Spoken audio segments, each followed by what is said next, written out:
أما بعد فأعوذ بالله السميع العليم من الشيطان الرجيم بسم الله الرحمن الرحيم إنك لعلى خلق عظيم صدق الله العظيم وبلغنا رسوله النبي الكريم الأمين بلغ العلا بكماله كشف الدجى بجماله حسنت جميع خصاله صلوا عليه وآله یا صاحب الجمال و یا سید البشر من وجهك المنیر لقد نور القمر لا يمكن الثناء كما كان حقه بعد از خدا بزرگ توئی قصہ مختصر۔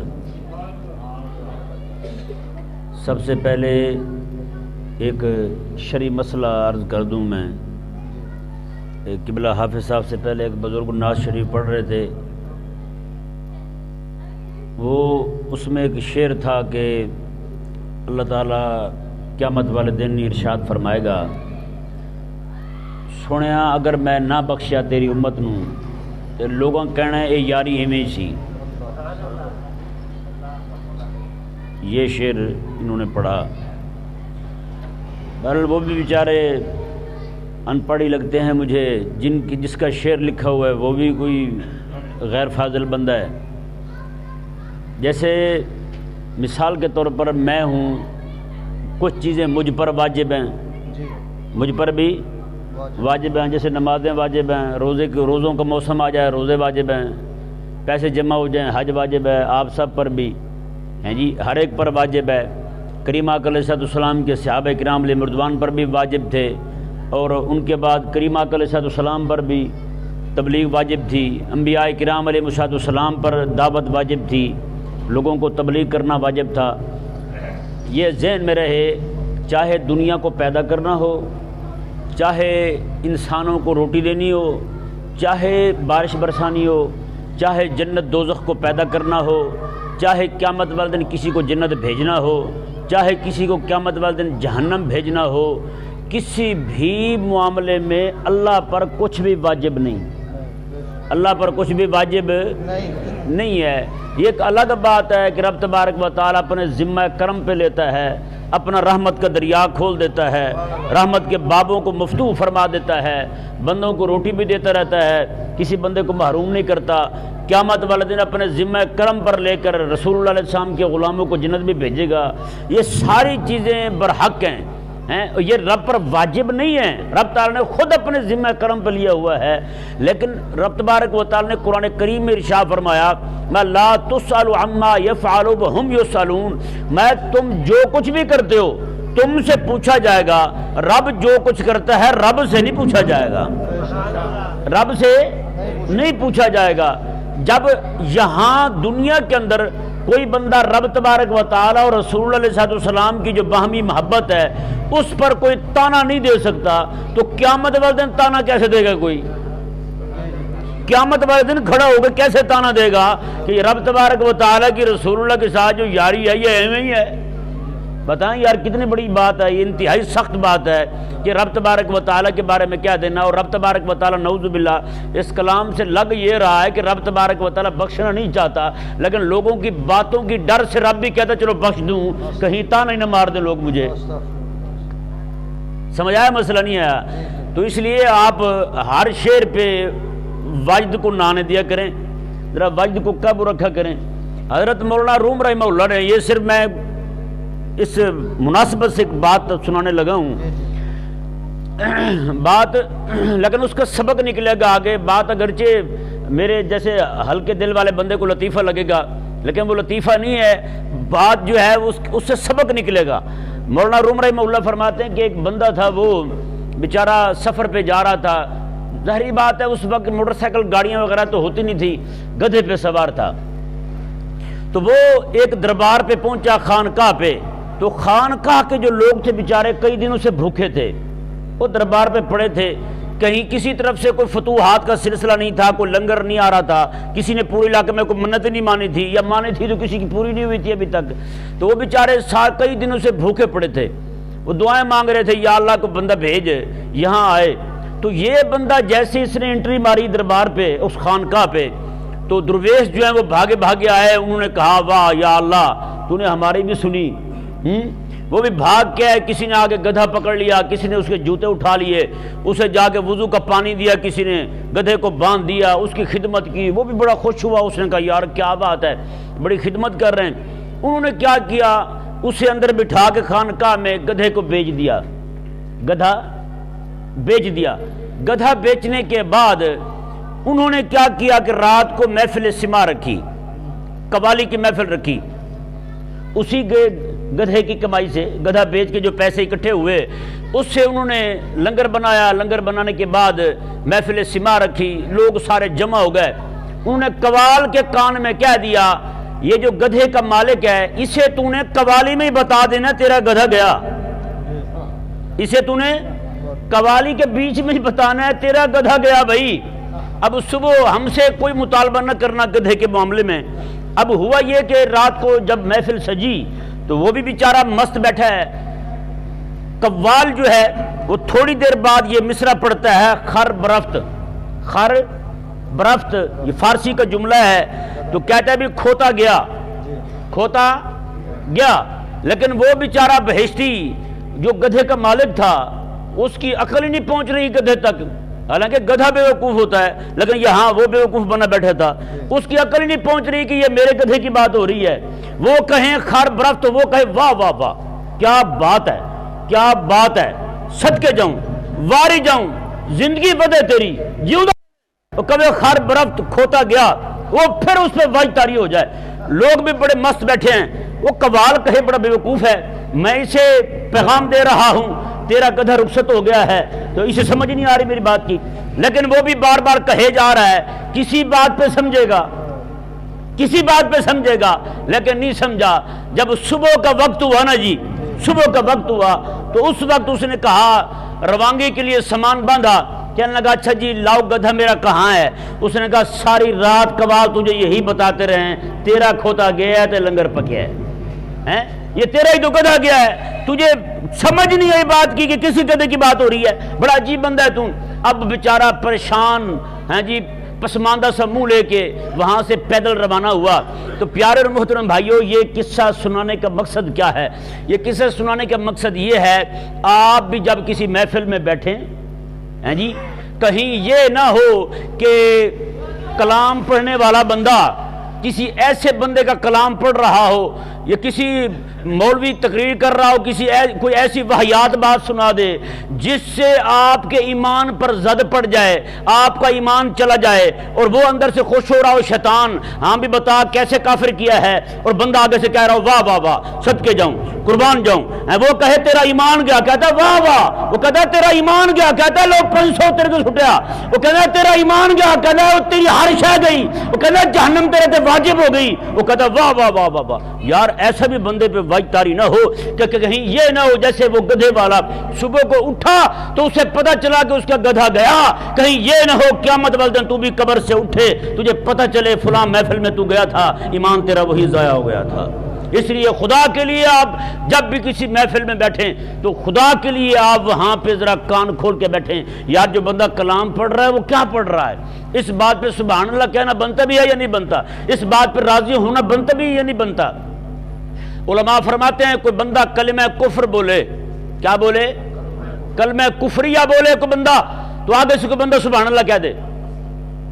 اس کا بھی ایمان گیا، اس سبحان اللہ کہنے والے کا بھی گیا ایمان، دونوں کا ایمان گیا۔ اب بتائیں بھائی، حقیقت والی بات ہے، میں اور بیان نہ بھی کروں نا، صرف یہی مسئلہ سمجھانے پر میرے آنے کا مقصد پورا ہو گیا ہے۔ اگر آپ کو یہ مسئلہ سمجھ آ گیا ہے تو نہیں سمجھ آیا مسئلہ، ہاں اس لیے ذرا کان کھول کے بیٹھا کریں، پڑھنے والوں کو بھی چاہیے کہ وہ بھی ذرا کلام کا انتخاب صحیح کریں، ہیں جی کسی عالم کا کلام پڑھیں، کیونکہ امام اہل سنت امام احمد رضا خان رحمہ اللہ جیسے حضرت فرما رہے تھے، آپ رحمہ اللہ ارشاد فرماتے ہیں کہ حضور کی نعت پڑھنا جو ہے نا، آقا علیہ السلام کی نعت پڑھنا، آپ نے ایک عرفی کا شعر لکھا ہے، عرفی ایک بہت بڑا شاعر گزرا ہے، اس نے جب آقا علیہ السلام کی نعت لکھنی شروع کی نا تو عرفی نے اپنے آپ کو کہا، عرفی ذرا دھیان سے، جس کی تو شان لکھ رہا ہے نا، اب یہ کوئی تیرا محبوب تیری معشوق نہیں ہے کہ جیسے مرضی کہتا جائے تجھے کھلی چھٹی ہو، اس نے کہا یہ جس کی بات کر رہا ہے یہ رب تبارک و تعالیٰ کا بھی محبوب ہے، ہاں، اور یہاں جو ہے، اور امام علیہ سنت فرماتے ہیں آقا علیہ السلام کی نعت پڑھنا جو ہے یہ ایسے ہے جیسے تلوار کی دھار پہ چلنا،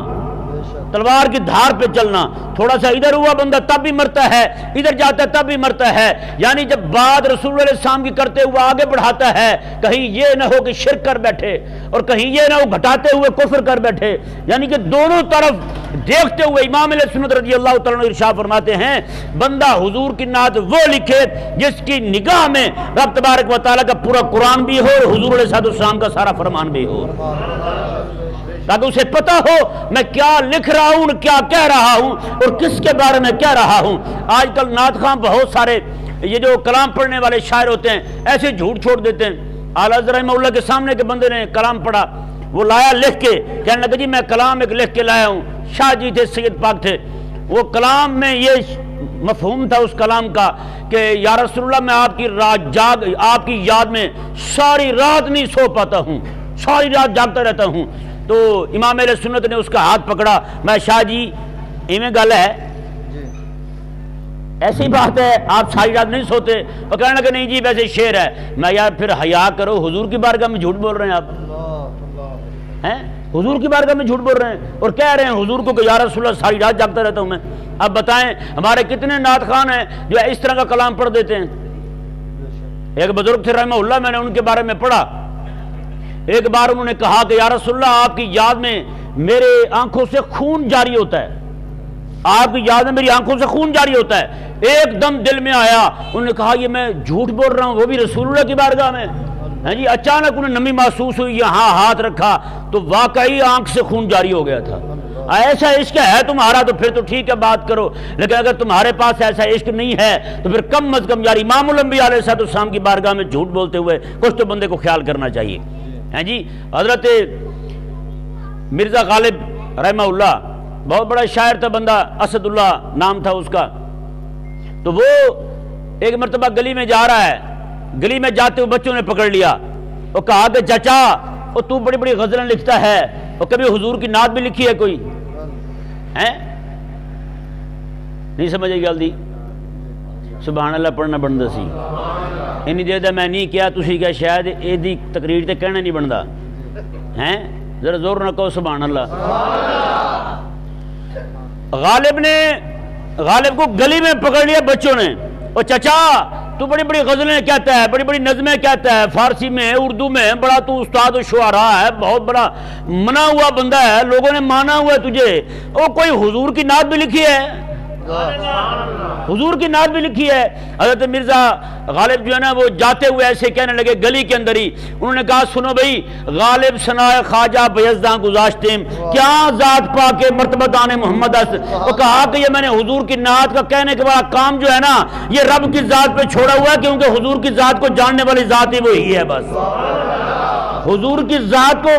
شان تو وہ بیان کرے نا جو جانتا ہو، اور آقا علیہ السلام کی عظمت حضور کی شان کو سوائے رب تبارک و تعالیٰ کے کما حق ہو کو جانتا ہی نہیں ہے۔ کیوں؟ میرے کریم آقا صلی اللہ علیہ وسلم نے حضرت ابوبکر صدیق کو فرمایا، آقا علیہ السلام نے فرمایا یا ابا بکر لم یعرفنی حقیقتی غیر ربی، میں ابو بکر میری حقیقت کو کہیں یہ نہ ہو کہ تیرے ذہن میں خیال آئے، بلکہ ابو بکر صدیق کے ذہن میں خیال کہاں آ سکتا تھا، یہ کسی اور کے ذہن میں خیال آ سکتا تھا کہ ممکن ہے کہ ابو بکر صدیق پہچان گیا ہو، کیونکہ سب سے زیادہ آقا علیہ السلام کا قرب حضرت ابو بکر صدیق کو حاصل رہا ہے۔ غار میں، مزار میں، جہاں کہیں بھی حضور گئے ابو بکر صدیق رضی اللہ تعالیٰ عنہ حضور کے ساتھ رہے۔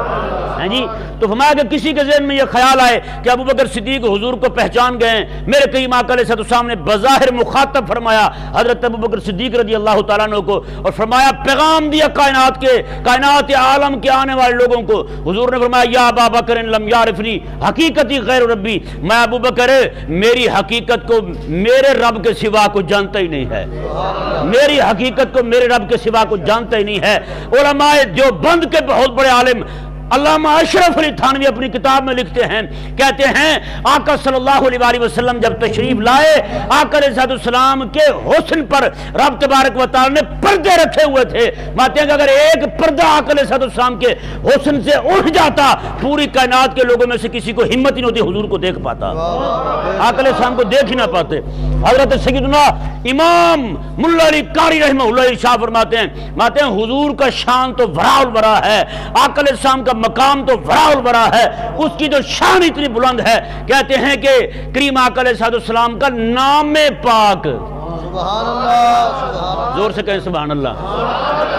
آقا علیہ السلام کا نام پاک، ماتے ہیں اس کے اندر رب تبارک و تعالی نے ایسی قوت، طاقت، معارف، ایسی عظمت، شان، رفت، بلندیاں رکھی ہیں۔ ماتے اگر حضور علیہ السلام کا نام بھی اس کی شانیں کھل جائیں تو ماتے حقیقی مردے پر بھی حضور کا نام لیا جائے وہ بھی اٹھ کے کھڑا ہو جائے، وہ بھی اٹھ کے کھڑا ہو جائے۔ ایسی عظمتیں اور شانیں رب تبارک و تعالی نے کریم آقا علیہ السلام کے اسم مبارک محمد کے اندر رکھی ہوئی ہیں۔ بتائیں یار پھر وہ اسم مبارک ہیں، حضرت سیدنا آدم علیہ نبینا و علیہ السلام جنت سے زمین پر تشریف لائیں، اتنا عرصہ تک رہیں زمین پر، ہیں جی میدان عرفات میں، آپ وہاں پہ جناب جبل رحمت پر وہی رہیں، رب تبارک و تعالیٰ کی بارگاہ میں توبہ کرتے رہیں۔ ایک دن عرض گزار ہوں رب کی بارگاہ میں، مولا وہ جو نام لکھا ہوا تھا نا عرش کے پائے پہ تیرے نام کے ساتھ، اسی کے وسیلے سے بخش دے، اسی کے وسیلے سے بخش دے۔ اب نام کی عظمت دیکھیں، نام کی شان دیکھیں۔ میرے کریم آقا علیہ السلام کے غلام علماء فرماتے ہیں جنت کی ایک ایک شے پر، یہاں تک کہ حوروں کی پیشانیوں پر، جنت کے دروازوں پر، ایک ایک وہاں کے پھل پر، درختوں کے پتوں پر، ان کی ٹہنیوں پر، ان کی شاخوں پر، ہر جگہ حضور کا نام لکھا ہوا ہے، ہر جگہ حضور کا نام لکھا ہوا ہے۔ کیوں آپ جائیں نا جی گورمے پہ، ان کی گولیاں لیں، ٹافیاں لیں، کینڈیاں لیں، جو بھی شے لیں، گورمے کا لوگو ہوگا، گورمے کا لوگو ہوگا، کہیں گے کوئی بھی شے یہاں سے باہر جائے پتہ چلے کمپنی کی ہے، پتہ چلے کس کی ہے، کمپنی کی ہے۔ تو قربان جائیں جنت میں جب مومن لوگ جائیں گے تو کریم آقا صلی اللہ علیہ وسلم کے نام کا لوگو ایک ایک شے پر بنا ہوگا، ایک ایک شے پر بنا ہوگا۔ تو کریم آقا صلی اللہ علیہ وسلم کی بارگاہ حضرت آدم علیہ السلام نے رب کی بارگاہ میں عرض کی، مولا اس نام کی برکت سے میری بخشش کر دے جو نام تیرے نام کے ساتھ عرش پہ لکھا ہوا تھا۔ اللہ تبارک و تعالیٰ نے فرمایا، اب یہ نہیں فرمایا رب تبارک و تعالیٰ نے چلو گل ختم کریے، نہ نہ نہ، رب تعالیٰ نے فرمایا کہ آدم وہ تو نے کیسے جانا ہے اس نام کو؟ رب تو جانتا ہے کہ آدم نے کیسے جانا ہے، لیکن رب بھی چاہتا ہے نا۔ وہ بزرگ فرماتے ہیں کوئی بندہ بعض اوقات کلام کرتا ہے نا، وہ کلام بعض اوقات لا علمی پہ دلالت نہیں کرتا، بعض اوقات بندہ بار بار بات کو بڑھا رہا ہے، بات کو طول دے رہا ہے، وہ اس لیے بھی ہوتا ہے کہ بات سننے سے مزہ آ رہا ہوتا ہے یا نہیں؟ جیسے بندہ جو ہے چھوٹا بچہ ہو، اس کا بیٹا ہو، باہر جائے کہیں میلے پہ یا جناب کراچی چلا جائے، کسی دور دراز شہر میں چلا جائے، وہاں سے چابی والا گھوڑا لے آئے ہیں جی، لا کے بیٹے کو دے اور صبح پوچھے منہ چوم کے بیٹا یہ کیا ہے، یہ کیا ہے، کیا خیال ہے؟ بیٹا کہے گا ابا تو خود ہی تو لے کے آیا، خود ہی بھول گیا کیا ہے، نینا کہتا، وہ بیٹا بھی کہتا ہے ابا جی یہ گھوڑا ہے، یہ کیا ہے، یہ گھوڑا ہے جی۔ وہ پوچھ اس لیے رہا ہے، یہ نہیں پوچھ رہا کہ بھول چکا ہے، وہ اس لیے پوچھ رہا ہے تاکہ وہ یعنی کہ لذت ہے کلام میں۔ اللہ تبارک و تعالی نے جب حضرت امام بہت بڑے ائمہ یہ بات نقل کرتے ہیں، میں صرف آپ کے لیے یہ بات بیان کرنے لگا ہوں، حضرت امام غزالی رحمہ اللہ آقا علیہ السلام معراج کی رات جب گئے نا تو حضرت موسیٰ علیہ السلام نے عرض کیا آقا علیہ السلام کی بارگاہ میں کہ آپ نے جو فرمایا ہے کہ میری امت کے علماء بنی اسرائیل کے انبیاء کے وارث ہیں، تو ایسا کیسے ہو سکتا ہے؟ کریم آقا صلی اللہ علیہ وسلم نے اسی وقت امام غزالی رحمہ اللہ کی روح کو فرمایا، یا روح الغزالی احضر، وہ غزالی کی روح ذرا تو آنا سامنے۔ اب امام غزالی پیدا نہیں ہوئے، اب امام غزالی پیدا نہیں ہوئے، امام غزالی ابھی تک دنیا میں آئے نہیں، ابھی تک مدرسے گئے نہیں، ابھی تک پڑھا نہیں۔ کریم آقا صلی اللہ علیہ وسلم نے طلب فرمایا، امام غزالی رحمہ اللہ حاضر ہوئے، حضرت سیدنا موسیٰ علیہ السلام کو حضور نے فرمایا یہ میری امت کا عالم ہے، پوچھو ان سے کیا پوچھتے ہیں آپ، یہ میری امت کا عالم ہے جی۔ حضرت موسیٰ علیہ السلام نے فرمایا حضرت امام غزالی سے مسمو کا، اور تیرا نام کیے، کیا پوچھا تیرا نام کیا ہے؟ امام غزالی رحمہ اللہ پتہ کیا کہتے ہیں؟ کہتے ہیں انا محمد ابن محمد ابن محمد، میں محمد کا بیٹا، میرا ابا محمد ہیں جی۔ امام غزالی رحمہ اللہ کو حضرت موسیٰ علیہ السلام نے فرمایا اوے تو کون سا مولوی ہے، میں نے تجھ سے تیرا نام پوچھا ہے، تیری 7 پشتوں کا نام تھوڑا پوچھا تھا، میں نے تجھے تیرا نام پوچھا تھا، میں نے تھوڑا پوچھا تھا تیرے ابے کا نام کیا ہے، تیرے دادے کا نام کیا ہے، تیرے پردادے کا نام کیا ہے، تو شروع ہو گیا ہے جی۔ حضرت امام غزالی رحمہ اللہ نے پتہ کیا کہا؟ حضرت موسیٰ علیہ السلام کی بارگاہ میں عرض کرتے ہیں، کہتے ہیں حضور جب رب تبارک و تعالی نے آپ سے پوچھا تھا ما تلک بیمینک یا موسیٰ، موسیٰ تیرے دائیں ہاتھ میں کیا ہے، تو اس کا جواب صرف اتنا تھا ہی عصای، یہ ڈنڈا ہے۔ آپ نے بھی تو کہا تھا اتوکا علیہا واہش بہا علی غنمی ولی فیہا معارب اخری، یہ میرا ڈنڈا ہے، اس کے ساتھ پتہ جھاڑتا ہوں اور جانوروں کو بھگا بھی لیتا ہوں اور بھی بڑے سارے کام لے لیتا ہوں، ٹیک بھی لگاتا ہوں، میں جب اکیلا ہوں یہ بندہ بن جاتا ہے، میرے ساتھ باتیں بھی کرتا ہے، بھوک لگے تو درخت بن جاتا ہے، اس کو پھل لگتے ہیں میں توڑ کے کھا لیتا ہوں، اکھیڑتا ہوں پھر ڈنڈا بن جاتا ہے، یہ بھی تو بھلیا فیہا معارب اخری، اور بھی بڑے سارے کام لیتا ہوں۔ عرض کی حضرت موسیٰ علیہ السلام کی بارگاہ میں، آپ نے بھی تو بات لمبی کی تھی، کریم آقا علیہ السلام نے ادب یا غزالی، وہ غزالی ادب کر رہے غزالی ادب کر رہا ہے، حولات رکھ کے نہ کریں جی۔ اب بتائیں ذرا حضرت امام غزالی رحمہ اللہ کی بات روک کے آپ دیکھیں موسیٰ علیہ السلام، رب تبارک و تعالی نے جب پوچھا نا موسیٰ علیہ السلام سے کہ تیرے ہاتھ میں کیا ہے، موسیٰ علیہ السلام نے دل میں سوچا چلو مالک متوجہ ہے، گل بدھائیے آج ہیں، جب تک بات لمبی کرتا رہوں گا اور مالک کی نگاہ رحمت میری طرف رہے گی، مالک میری طرف متوجہ رہے گا۔ اگر کسی کو بات سمجھ نہ آئے تو میں صرف ایک نفسیاتی مثال دیتا ہوں جو ہر بندے کے ساتھ، جس بندے کو جس کے ساتھ محبت ہوتی ہے 2 گھنٹے فون کرے گا اسے، ہاں بھی ہور سنا، انہوں نے صاحب ٹھیک نہیں جو ہور کوئی سنا، انہوں نے ہور ہوئے تو سنا میں تینوں مرے ہور ہے ہی کیوں نہیں، کہتے نہیں جی ہور پھر کو سنا دوں،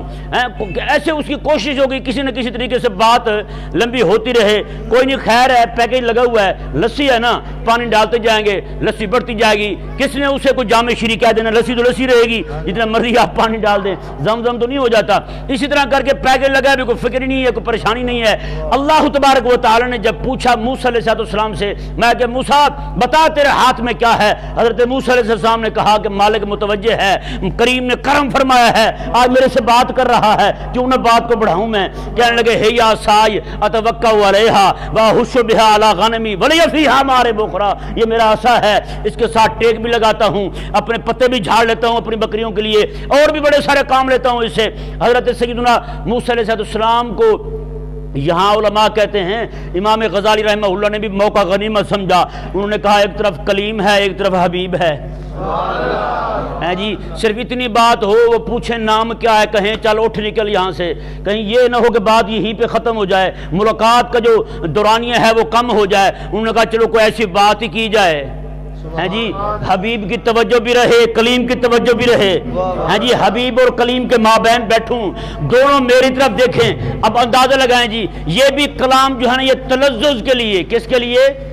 تلذذ کے لیے، لذت حاصل کرنے کے لیے امام غزالی رحمہ اللہ نے بات کو بڑھا دیا۔ تو پیارے اور محترم بھائیو، رب تبارک و تعالی نے جو پوچھا نا حضرت سیدنا آدم علیہ نبینا علیہ السلام سے، وہ اس کا مطلب یہ نہیں تھا کہ حضرت سیدنا آدم علیہ السلام نے جو دیکھا تھا عرش پر کریم آقا علیہ السلام کا نام اللہ تعالیٰ کے نام کے ساتھ، تو آدم اللہ تبارک و تعالیٰ بھول چکا تھا، نعوذ باللہ من ذالک، نہ بلکہ رب تبارک و تعالیٰ پوچھ اس لیے رہا تھا کہ محبوب کریم علیہ السلام کی شان سنائیں آدم علیہ السلام